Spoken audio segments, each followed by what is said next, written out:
And it sounds wacky, but the Federal Reserve is one of the reasons why we have such a stupid, decadent, nihilistic culture, right? Because it creates this, this high time preference where people want to burn through all of their desires immediately with no hope for the future, right? I mean, it's like this live for today, tomorrow we die hedonism.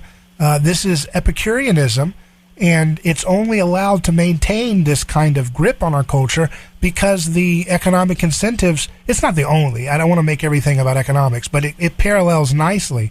If you had to save money and work in an industry that actually had real value, a lot of people would have a reality much more grounded in things like family, things like the differences between gender, the division of labor between a husband and wife and a mother and father and children.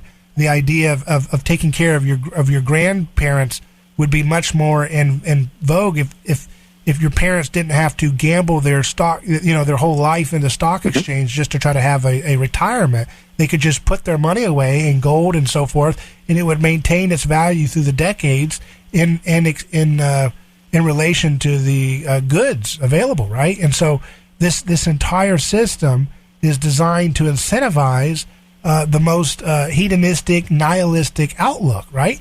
I try to talk. There's a reason why I put on the music I put on this show, because I want to bring people out of this disgusting hatred of wonder and beauty that you see so prevalent in our society today. That nobody wants to believe anything big. We don't want to believe that we can have energy too cheap to meter. It's always got to be some tech app or some political solution that we're supposed to fixate on. Yeah, but it was Peter Thiel that talked about, we were promised flying cars, and so we got 240 characters on Twitter. And I do think there's something to be said about the degree to which, the culture of the West has been so decayed as a consequence of our extreme monetary hedonism.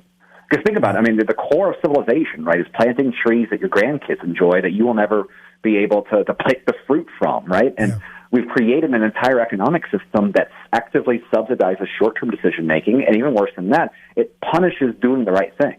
If you've been listening to Dave Ramsey for the last decade, who's telling you don't take on debt and to pay off all of your bills on time and to worry about debt, well, guess what? That is true in a moral society. And in a healthy society, Dave Ramsey is 100% correct. But we're living in a clown world.